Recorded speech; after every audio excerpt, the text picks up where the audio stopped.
Buen día, hermanos.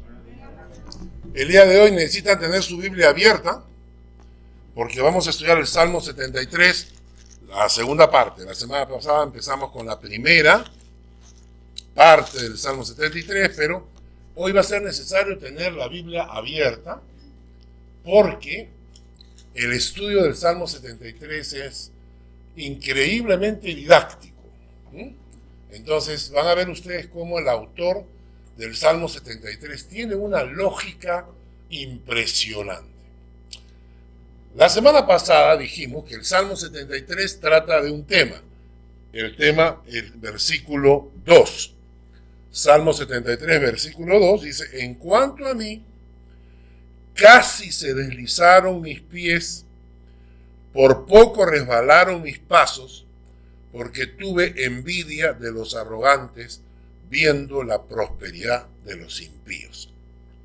El tema del Salmo 73 es esto, esta actitud natural, normal, que tiene una persona, un creyente, cuando ve que los malos prosperan y uno no. Entonces, ese es el asunto, ¿no? Entonces, antes de entrar a ese tema, el mismo autor del Salmo, que es Asaf, no es David, es Asaf, que era el director del coro, ¿no? un Daniel Wong ahí, ¿no? Entonces Daniel Wong estaba angustiado, ¿no? Y es interesante porque no era cualquiera, o sea, no era un cantante del coro. Y recuerden que David organizó 3 turnos de coros y música, ¿no? Habían 3 directores de coro y habían grupos, o sea, cantidad de gente que se dedicaba solo a adorar a Dios, para adorar durante las 24 horas. Imagínense la importancia que tenía para David la adoración, que organizó grupos, coros, músicos, para que cantaran cada 8 horas, cambiaban, y 24 horas había tiempo de alabanza al Señor, ¿no? Y David organiza esto, y uno de estos directores, ¿no?, era Daniel Wong. Entonces, y Asaf, que es el que escribe el Salmo, te abre su corazón. A pesar de ser el director de música, te abre su corazón y te dice: por poco resbalé, porque tuve envidia de los malos que prosperan.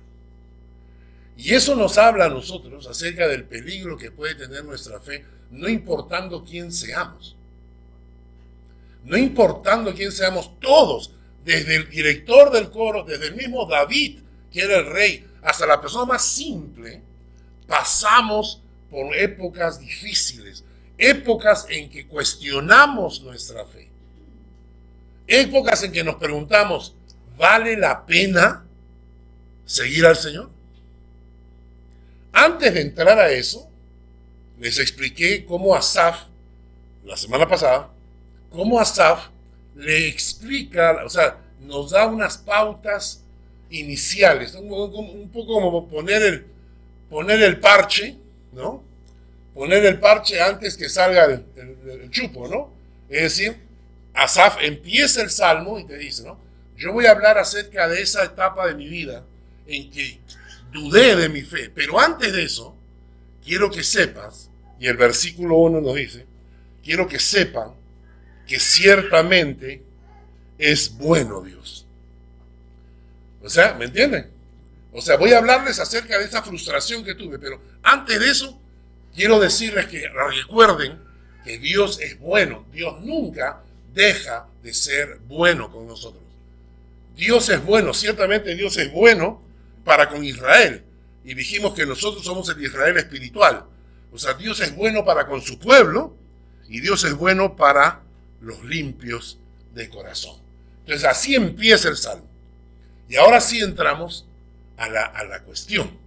Cuando él agarra y dice: por poco se deslizaron nuestros pies, ¿no? Ahora que estamos con época de una nieve media rara, entonces cuando hay hielo, los que vivimos acá, o sea, la diferencia entre nieve y hielo, ¿no? La nieve es muy bonita, es linda, preciosa, pero cuando empiezas a caminar sobre ella no hay problema. Pero cuando hay hielo debajo, ahí ahí sientes cómo se te mueve el piso. Entonces, Asaf está diciendo que sintió como sus pies se resbalaban. Esto es algo interesante que lo he mencionado en otras prédicas antes, porque el mismo director del coro tuvo esta experiencia, ¿no? Sintió, él, siendo el director del coro, sintió cómo sus pies se deslizaban, cómo se movía, ¿no? Porque estuvo a punto de caer en esa envidia cuando los malos prosperan. Y siempre menciono lo siguiente, que la Biblia, me encanta la Biblia porque la Biblia no oculta los errores de los escritores bíblicos. Nunca. Leemos la vida de Abraham, el hombre de Dios, el hombre de fe, el hombre que recibió promesas de Dios, y sin embargo, cuando entró a Egipto, tuvo miedo porque su esposa era muy guapa, y entonces le dijo, mejor decimos que eres mi hermana. Era su hermana, pero era media hermana, y entonces decimos que eres mi hermana, porque no vaya a ser que digan, uy, este está casado, le damos vuelta y queda viuda. Y si queda viuda, si lo matamos, y si lo matamos, y entonces ya queda viuda, ya nos podemos casar con ella. Entonces él dijo, no, mejor decimos que es mi hermana. Y no lo hizo una vez, lo hizo 2 veces. ¿Cómo es posible? ¿Cómo es posible que Abraham mintiera siendo el padre de la fe? ¿Cómo es posible? Jacob, que vino a ser Israel, ¿no? ¿Cómo es posible que haya engañado a su padre para quitarle la bendición de su hermano? ¿No? David, el rey, ¿cómo es posible un hombre conforme al corazón de Dios que haya caído tan bajo, ¿no? en adulterio, en fornicación? ¿Cómo es posible? Y nos preguntamos eso. Yo la verdad es que contesto siempre, y ustedes lo han escuchado de mí antes, no me importa. Pero le doy gracias a Dios de que hay hombres así, con errores, que Dios pudo usar, porque eso me da chance para que Dios me use a mí. ¿No es cierto? Me da chance porque yo no soy perfecto. Y entonces, a veces cometo errores, a veces cometo fallas, le doy gracias a Dios, le digo, Señor, gracias, porque hay un Abraham, ¿no? Porque hay un David, porque hay un Jacob, porque hay hombres que a pesar de sus errores tú los pudiste usar, y eso me da a mí un chance. Y ahora sí, nos vamos al Salmo 73. Y entonces, Asaf, bautizado por nosotros como Daniel Wong, dice, en cuanto a mí, casi se deslizaron mis pies y por poco resbalaron mis pasos, porque tuve envidia de los arrogantes y viendo la prosperidad de los impíos. Ahora, yo no sé si a ustedes les ha pasado, pero a mí me ha pasado.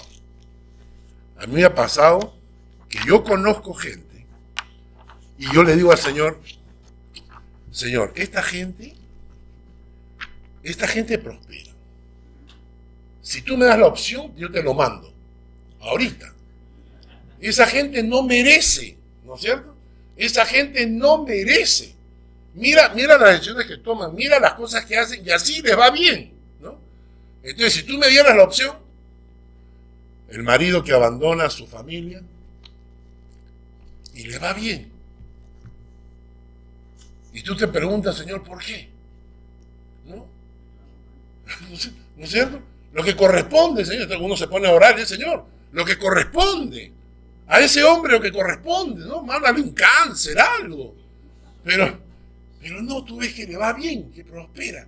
Y entonces se produce dentro de nosotros esta palabra que aparece aquí, que es envidia, que en el hebreo no significa, ay, estoy envidioso, ¿cómo le va? Sino es una palabra que significa una amargura interior producto de un sentimiento de injusticia.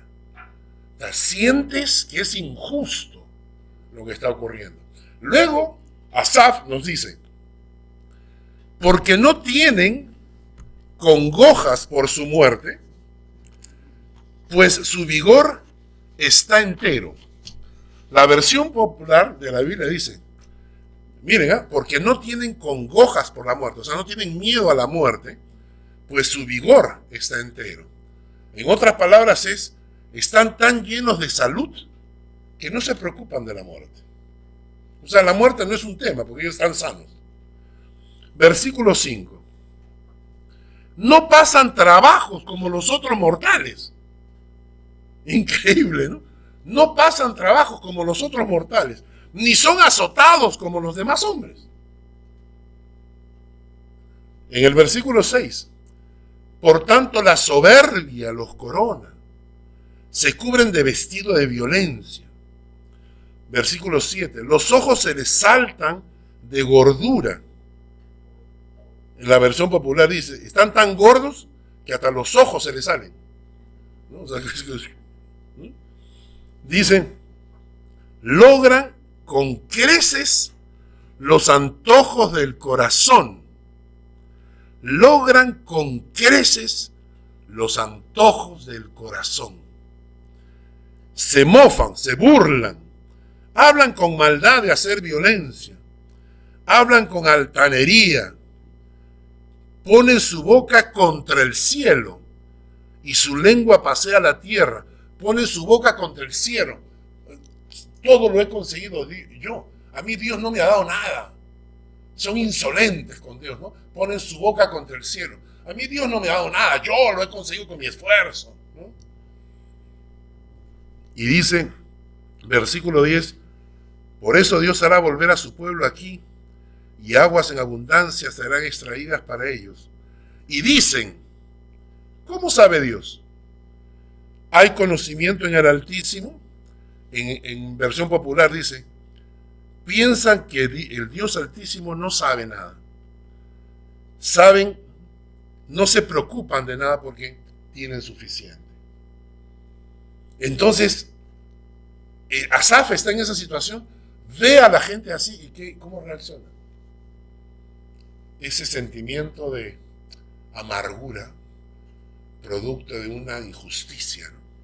Pero lo interesante es la pregunta que se hace Asaf a sí mismo en el versículo 13. En el versículo 13 viene la pregunta clave. Verdaderamente, en vano he limpiado mi corazón y lavado mis manos en inocencia, pues he sido azotado todo el día y castigado todas las mañanas. Lo que él dice es, verdaderamente en vano, por gusto he limpiado mi corazón. En vano he limpiado mi corazón y lavado mis manos en inocencia. Puesto en otras palabras, ¿de qué me ha servido honrar a Dios y guardar su palabra si son los malos los que prosperan? En una versión en lenguaje actual dice, de nada me ha servido hacer el bien. Y nosotros nos los hemos preguntado en algún momento. Y les voy a contar un testimonio. Muchas veces yo escucho a las personas cuando hablan de nuestra iglesia y dicen que en nuestra iglesia se predica la palabra, que la gente se edifica, que las prédicas no son superficiales, que las prédicas son profundas, a veces demasiado, y que a veces me dicen no tan profundo porque agarramos un texto bíblico y con un versículo nos pasamos 1 hora y media predicando. Y yo cuando llegaba a la casa le decía al Señor, ¿estamos haciendo bien? ¿Por qué nuestra iglesia no crece más? Hay otras iglesias que tienen 2,000 personas, 3,000 personas, cuyas prédicas yo no dejaría que mis hijos las escucharan. Hay lugares en los cuales yo no llevaría a mi nieta jamás. Y son iglesias de 10,000 miembros. Y entonces le digo al Señor, ¿por qué? O sea, ¿cuál es el asunto? ¿De qué me sirve guardar tu palabra? ¿De qué me sirve hacer las cosas bien si son los malos los que prosperan? Y nosotros en nuestras vidas, en el trabajo, ¿no es cierto? ¿De qué me sirve guardar tu palabra si el otro, el antipático, el viejo ese, es el que recibe la promoción? ¿De qué me sirve, Señor, guardar tu palabra si prosperan los malos? Y hay dos temas que quiero compartir con ustedes porque es bueno y es saludable. Primero, cuando nosotros nos hacemos esta pregunta, es que creemos que guardando la palabra, le estamos haciendo un favor a Dios. Hay un texto que quiero que leamos. Vamos a Job, capítulo 22, versículos 2 y 3. Job, capítulo 22, versículos 2 y 3.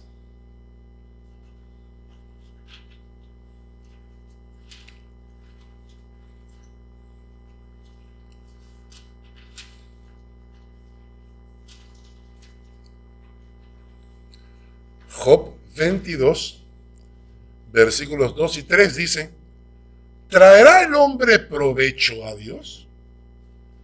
Al contrario, para sí mismo es provechoso el hombre sabio. ¿Tiene contentamiento el omnipotente en que tú seas justificado? ¿O algún provecho que tú hagas perfectos tus caminos?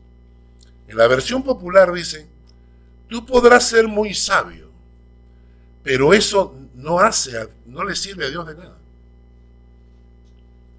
Nada gana el Dios Todopoderoso con que tú seas un hombre bueno. Claro, ¿acaso cuando yo decido buscar la sabiduría, eso hace que Dios sea más grande? ¿Que Dios sea más poderoso?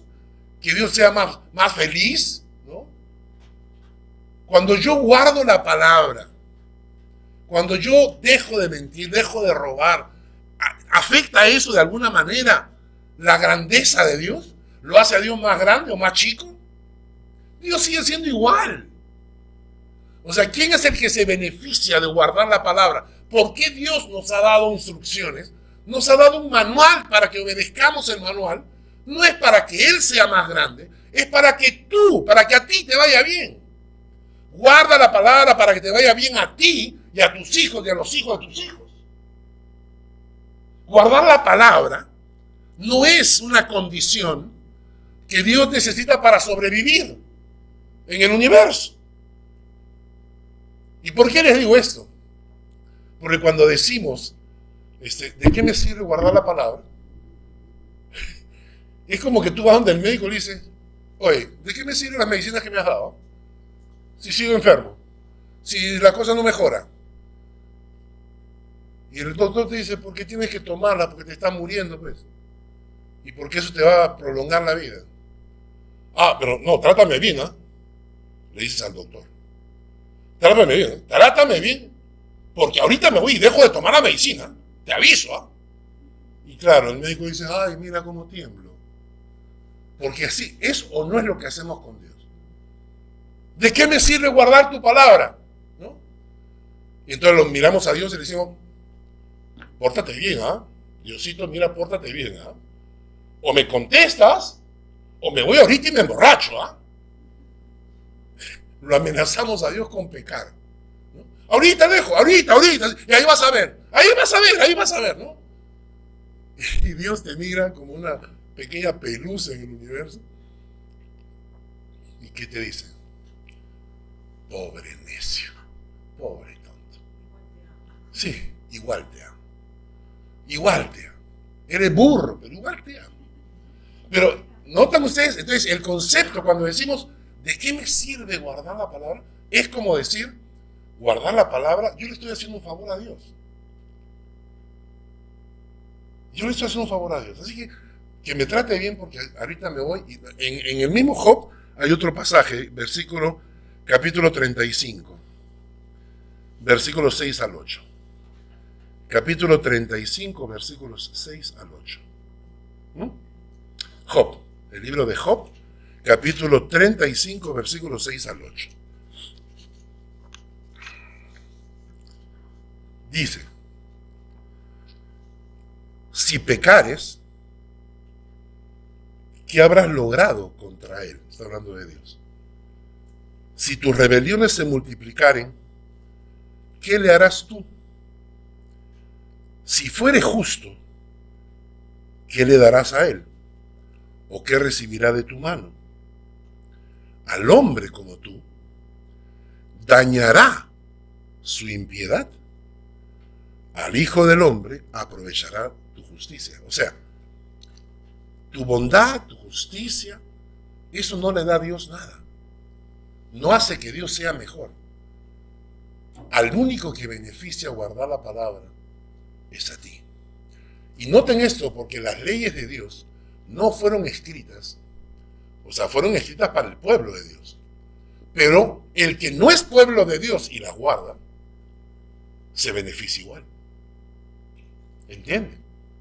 Me preguntaban a mí el otro día cuando estaba en Lima, ¿cuál es el problema del Perú? El Perú es un país rico, como la mayoría de nuestros países, ¿no?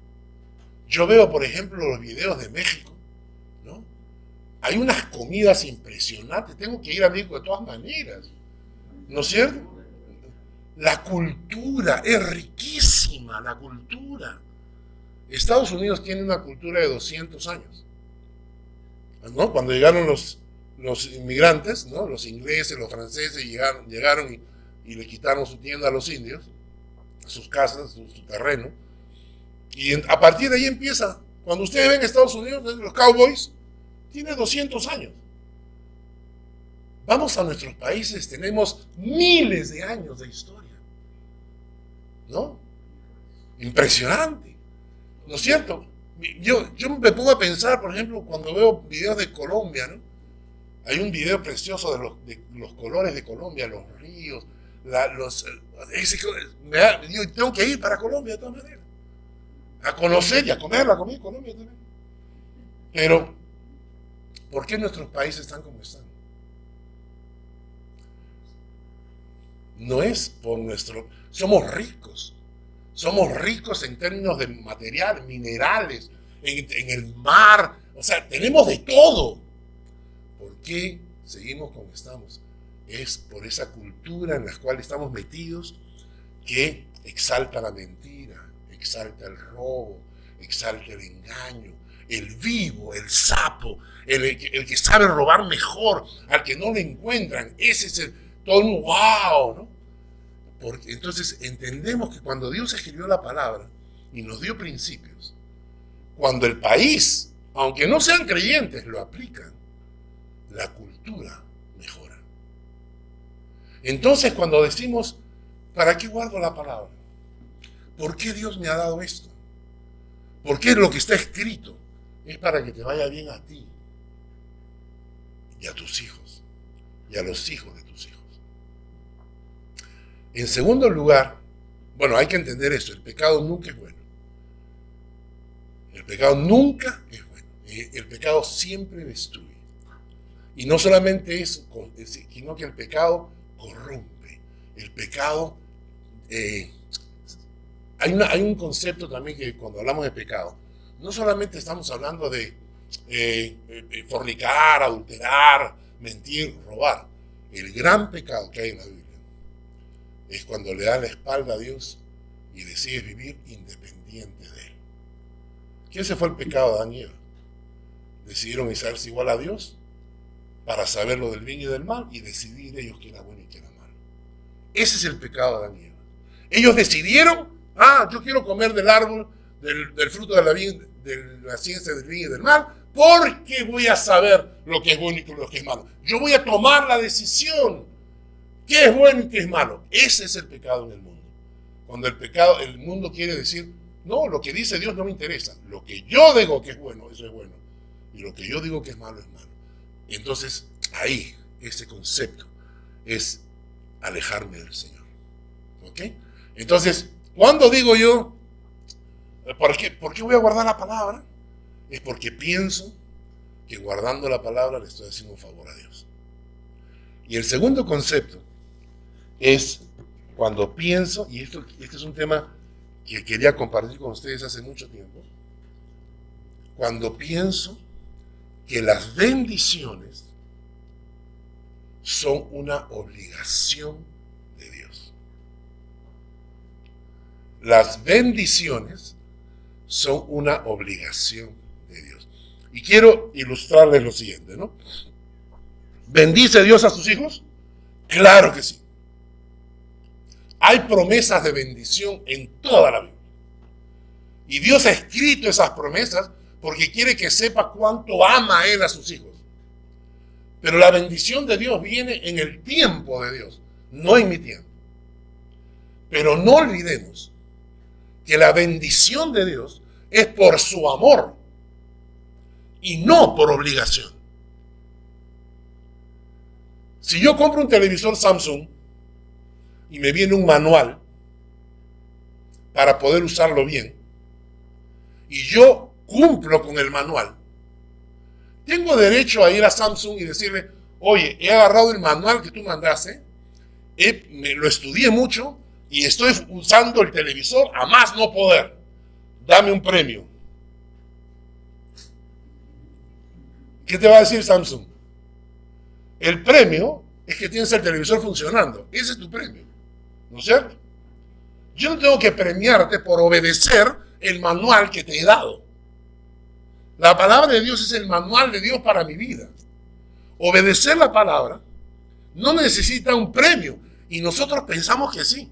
Señor, estoy guardando tu palabra.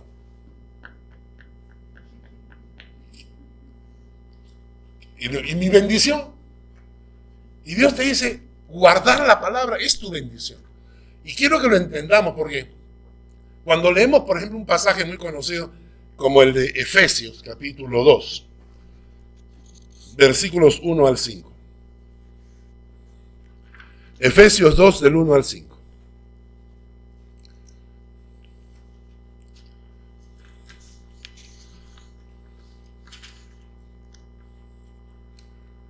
Quiero que entendamos nuestra situación espiritual delante del trono de Dios antes de haber sido salvados por Él. Efesios 2, del 1 al 5. Él os dio vida a vosotros cuando estabais muertos en delitos y pecados, en los cuales anduvisteis en otro tiempo, siguiendo la corriente de este mundo conforme al príncipe de la potestad del aire, el espíritu que ahora opera en los hijos de desobediencia, entre los cuales también todos nosotros vivimos en otro tiempo, en los deseos de nuestra carne, haciendo la voluntad de la carne y de los pensamientos, y éramos por naturaleza hijos de ira, lo mismo que los demás. Pero Dios, que es rico en misericordia, por su gran amor con que nos amó, aún estando nosotros muertos en pecados, nos dio vida juntamente con Cristo.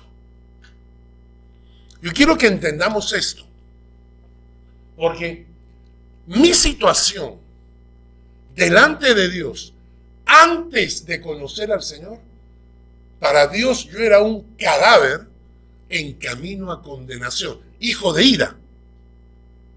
¿Por qué? ¿Por qué era hijo de ira? Porque lo que yo no pensaba eran pecados para Dios. Y esos pecados afectan la santidad de Dios. Cada vez que yo mentía, cada vez que yo robaba, cada vez que yo adulteraba, cada vez que yo fornicaba, cada vez que yo violentaba las leyes de Dios, estaba violentando la santidad de Dios. Y Dios estaba diciendo, un momentito, cuando éste muera, no va a venir conmigo, porque yo no puedo soportar su presencia. Sí, pero él era bueno. Él se levantaba y le hacía el desayuno a sus hijos. Y yo no voy a permitir que ingrese al cielo, donde vive un Dios santo, una persona que estuviese manchada y que va a violentar la santidad de Dios. Esa persona merece estar lejos de Dios. Eso es lo que la Biblia llama como condenación. Y esa era mi situación. Yo no lo sabía. Yo no lo sabía hasta que me di cuenta.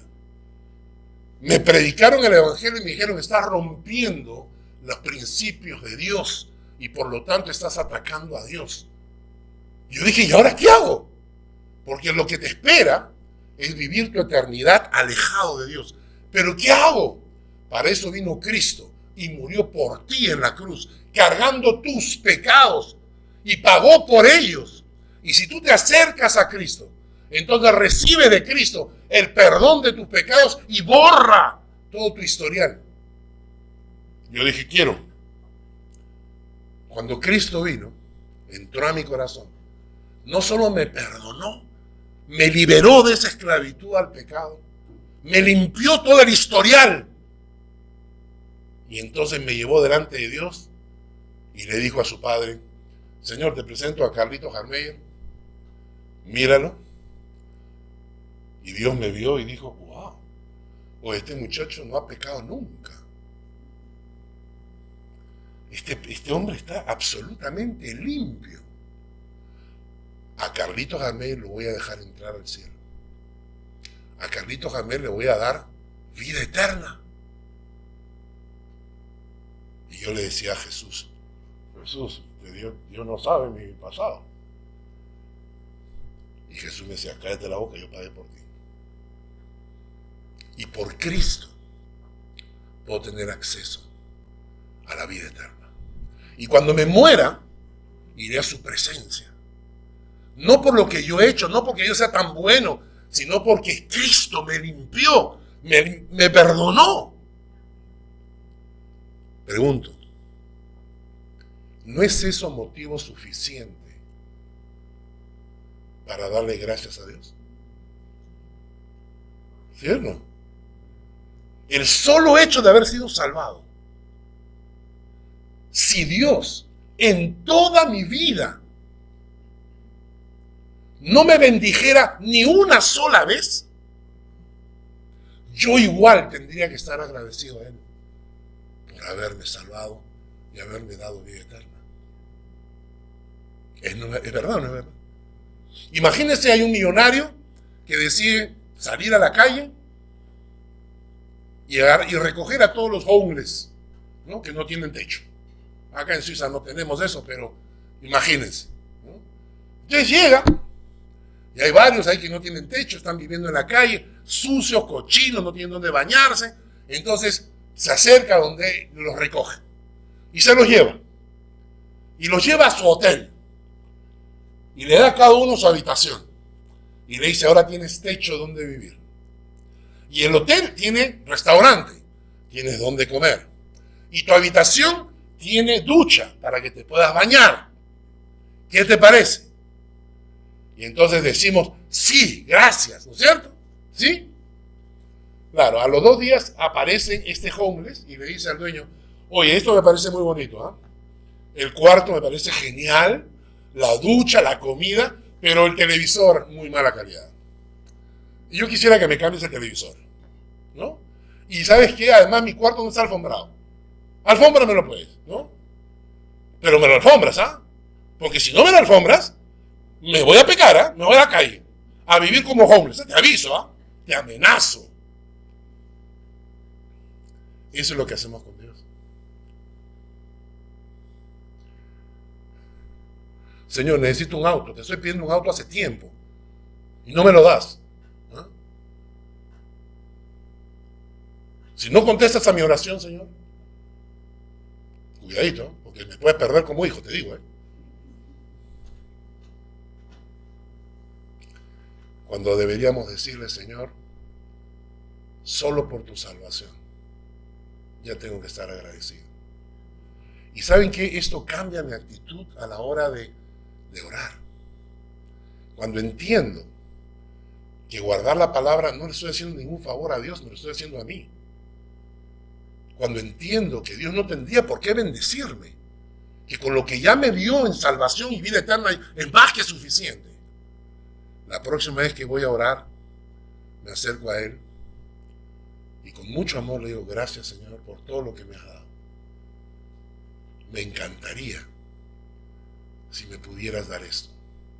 Señor, sería tan lindo si pudiera conseguir una casa, una vivienda, si podrías cuidar, o sea, cualquier cosa que le pidamos, pero se la pedimos con ese corazón humilde, diciéndole gracias Dios porque ya lo que me diste fue suficiente. Y Dios te mira con ese amor que tiene de padre y te dice, claro que sí. El otro día estábamos cuidando a mi nieta, ¿no? Y yo de broma estoy diciendo esto, ¿no? Ella ha destituido a todas las mujeres de la familia, ¿no? La reina ahora es Zoe, ¿no? Y en algún momento dije la verdad, le dije, mi hijo me dijo, sí, pero tú la vas a malcriar. Y yo, sí, de hecho lo voy a malcriar. Así que vayan haciéndose la idea, ¿no? Y que me va a venir bronca con la nuera, que me venga bronca con la nuera, ¿no? Pero voy a malcriar a mi nieta, porque a mi nieta le va a dar lo que ella pida, lo que ella pida. Abuelo, quiero, toma, ¿no? Entonces, no, pero eso no está bien. Digo, claro que no está bien, pero yo disfruto como abuelo. Dios es tan maravilloso que nos ha dado a veces tantas cosas. Son pequeños detalles que nos muestran su bondad. Por eso cuando el autor, volvamos al Salmo 73, por eso cuando el autor dijo, ¿de qué me sirve? ¿De qué me ha servido guardar la palabra? ¿Te ha servido porque te estás haciendo bien a ti mismo? ¿Te ha servido porque es lo que corresponde a quien ha sido salvado? ¿Entiendes? Ahora, lo interesante es que el mismo autor nos describe qué es lo que pasa en mi corazón cuando me dejo invadir por ese sentimiento de envidia, ¿no? En el versículo 21 nos dice, en el versículo 21, 73, 21 dice, se llenó de amargura mi alma. Y en mi corazón sentía punzadas. ¿Saben lo que es eso, no? A veces uno está caminando, está haciendo un esfuerzo especial, ¿no? Y tu cuerpo comienza a sentir, aguanta. Y yo siento esas punzaditas en el corazón, ¿no? Un día estábamos caminando con Lucy, entonces nos fuimos a caminar, ¿no es cierto? Y ya habíamos caminado como, no sé, 12 kilómetros, creo 15 kilómetros. Y entonces estamos de regreso, y entonces Lucy me dice, ¿qué te pasa? Y yo todo así, todo victimario, ¿no? Porque los maridos nos hacemos las víctimas. Y decimos, acá, caminando contigo, aunque me duele el corazón. Pero de verdad, pues yo estaba sintiendo como punzaditas en el corazón. Entonces, el autor es interesante, dice, el versículo 21 dice, se llenó de amargura mi alma. En mi corazón sentía punzadas. Tan torpe era yo que no entendía. O sea, no me daba cuenta de lo que estaba pasando. Estaba dejando que mi corazón se envenenara. Yo estaba dejando que mi corazón se envenenara, no me daba cuenta. Y dice, era como una bestia. Mira cuando la Biblia nos dice bestias, ¿no? Eres como una bestia. Entonces cuando alguien te diga, no me insultes, dices, no, te estoy leyendo un versículo bíblico. Eres como una bestia, dice acá, ¿no? Delante de ti, delante de Dios. Me impresionó. Cuando dejamos que esos sentimientos nos vayan invadiendo, porque no es de la noche a la mañana. Este tipo de sentimientos, la semana pasada les decía que hay pecados en los que uno cae, pero hay pecados en los cuales uno se desliza. Pecados en los cuales uno cae, una mentira, ¿no? Decíamos la semana pasada, ¿compraste la leche que te mandé? Sí, claro, mi vida ya la tengo en el auto. Mentira, no has comprado nada. Ahorita vas a pasar a comprar, pero ya ese instante mentiste. Pecados en los cuales uno cae, ¿no? Amargura, ¿no? Pero pecados en los cuales uno se desliza. Y estos sentimientos que te van envenenando son pecados en los que te vas deslizando sin querer, ¿no? Entonces, él dice, esos pecados me estaban amargando el alma. Y poco a poco te dejaste envenenar por ti mismo, por tus propios sentimientos. ¿Hasta cuándo? El mismo autor dice, versículo 17, hasta que entrando en el santuario de Dios, comprendí el fin de ellos. Wow. Hasta que entrando en el santuario de Dios, comprendí el fin de ellos. A veces nuestra perspectiva de la vida es tan corta que no entendemos el más allá. No. Creemos que todo se circunscribe a este mundo y no nos damos cuenta que la vida es eterna. Nuestras almas son eternas. A diferencia de Dios, que es eterno desde la eternidad y hasta la eternidad, nosotros tenemos un inicio. Cuando somos concebidos, empieza nuestra vida, pero de ahí ya no termina, ni siquiera con la muerte. Cuando pasamos de la muerte, entramos a la eternidad real. Y entonces cuando tú comienzas a pensar y dices, espérate un momento, la vida no termina acá. La vida es eterna. ¿Y qué va a pasar cuando lleguemos ahí? ¿Qué vamos a sacar? ¿Qué va a sacar esa persona que se llenó de billete? ¿Qué va a sacar esa persona que compró sus casas y sus autos? ¿Qué va a sacar esa persona? Les digo, nada entra en el cajón. Nada. En el cajón te ponen, deberían ponernos desnudos, pero nos visten, no sé para qué, pero nos visten en el cajón. Como les decía el otro día, yo tengo una lista de 6 personas que me deben plata que voy a poner en mi testamento, que quiero que carguen en mi cajón. Entonces, pero, o sea, nada sacamos. Y entonces tú te pones a pensar y dices, momento, entonces, ¿de qué me sirve todo esto? Claro, la Biblia en Eclesiastés dice que hay que disfrutar de la vida, disfruta del trabajo, disfruta de lo que el Señor te da. Claro que sí. El Señor no nos tiene en esta tierra para que suframos nada más. Disfruta de la vida, claro que sí. Pero no te olvides que la vida es eterna. Y entonces cuando comprendí, ¿qué le pasa a este? Que se ha concentrado en llenarse de riquezas. Y le va bien, muy bien, que le vaya bien. Perfecto. Si Dios se la dio, San Pedro se la bendiga. Pero tenerle envidia. ¿Envidia de qué? Envidia de que cuando se muera, todo lo que consiguió aquí se queda, y que cuando lleguemos al otro lado va a ser como la parábola del rico y Lázaro, que el rico le decía a Abraham, dile a Lázaro que moje su dedo en agua, por favor, y que me venga a refrescar los labios. Y Abraham le dijo, no puedo. Hay una montaña entre donde tú estás y donde él está. Y entonces, cuando yo entiendo eso, entonces mi perspectiva cambia. Y en lugar de tener envidia, tengo pena. Y oro por esos amigos míos. Oro por ellos. Y le digo, Señor, perdónalos. Señor, háblales al corazón. Y interesante es cuando se abre tu mente, cuando dice acá, me encanta, dice, entra en el santuario. Y naturalmente el santuario no es esta iglesia, ¿no? No hay un solo templo que pueda contener a Dios. Cuando decimos la presencia de Dios está acá, es simplemente una figura.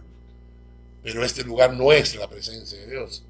Dice, el cielo es mi trono y la tierra el estrado de mis pies. ¿Qué templo me vas a edificar? Y entonces, ¿cuándo es el santuario? El santuario es ese lugar a solas donde tú te encuentras con Dios. Normalmente, cuando nuestras vidas dejan de tener ese tiempo a solas con Dios, generalmente comienza a llenarse, comienza a envenenarse. Envidias, codicias, rencores. Lo que te mantiene abiertos los ojos es cuando tienes tu tiempo a solas con Dios. Cuando entras en tu santuario no es un lugar, tu santuario es el lugar donde te encuentras a solas con Dios cada día. Y cuando entras en ese lugar, Dios te abre el ojo. Señor, ¿qué tal raza? Pues mira. Y Dios te dice, aguanta. ¿Sabe lo que le espera? ¿Sabe lo que le espera? En lugar de envidiar, dale gracias a Dios porque te he salvado. Pero ora por Él, porque Él necesita de tus oraciones, más que tú de sus bienes. Entonces, entrando en el santuario, hermanos, todos estamos en peligro de deslizarnos alguna vez. Pero si hay algo que nos va a salvar de esos sentimientos que nos envenenan, es nuestro santuario a solas con Dios. Donde estés, buscas tu lugar a solas y te encuentras con tu Dios. El salmista nos dice que después de esto, después de haber comprendido esto, su perspectiva de la vida cambia. Y miren, en el versículo 23, con todo yo siempre estuve contigo, le dice al Señor. Miren esta expresión, me tomaste de la mano derecha y me has guiado según tu consejo, y después me recibirás en gloria. Qué diferente, ¿no? Qué diferente. Cuando dice, ay, yo sentía que se deslizaban mis pies con la envidia de los malos, pero cuando entró en el santuario comprendió el fin de ellos. Entonces se volteó a Dios y le dijo 3 cosas. Una, me tomaste de la mano derecha, Señor. Siempre has estado a mi lado. Siempre me has agarrado de la mano derecha. Nunca me has abandonado. A pesar de que a veces las cosas no van como yo esperaba, nunca me dejaste. Siempre estuviste a mi lado y me tomaste de la mano derecha. Segundo, me has guiado según tu consejo. Porque Dios siempre nos está guiando. Aunque no lo veamos, nos está guiando. Y tercero, después me recibirás en gloria. Después me recibirás en gloria, hermanos. Me recibirás en gloria. ¿Sabes qué significa eso? Que el día en que te mueras, si tienes a Cristo en tu corazón y vayamos a tu sepelio, a tu entierro, sabremos que te veremos en gloria.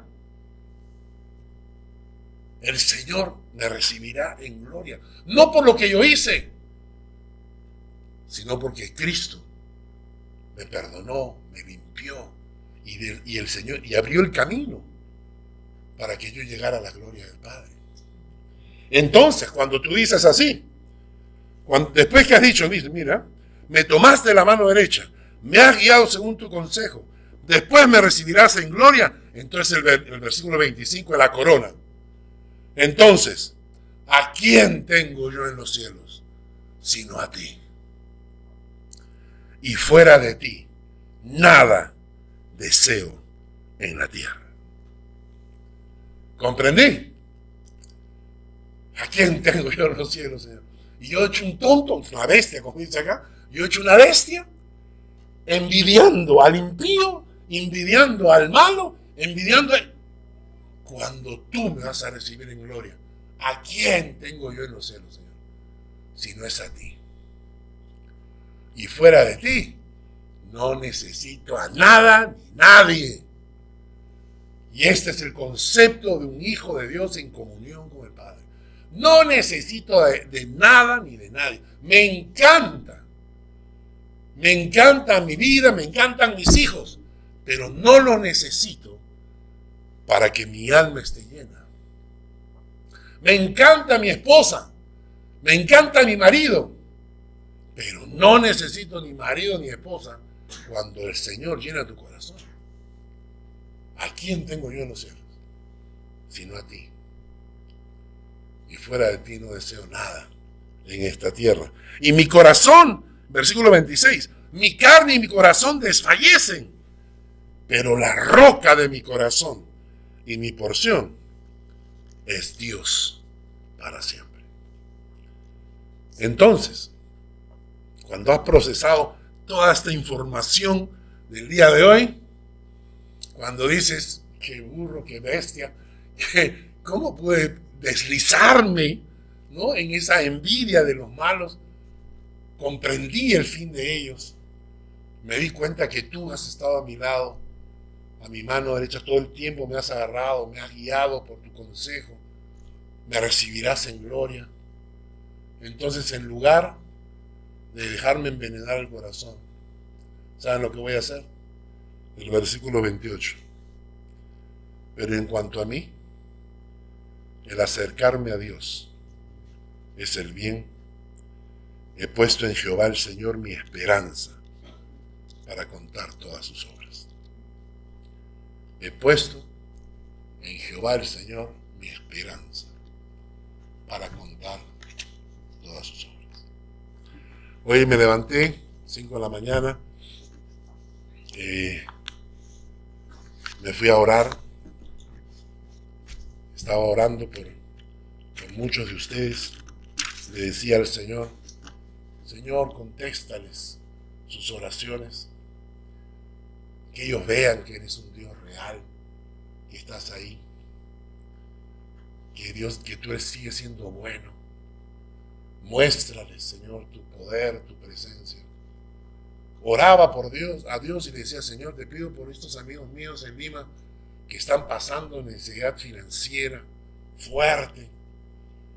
Señor, provéeles. Si no les provees a él, provéeme a mí para poder ayudarlos, para poder mandarles algo y ayudarlos.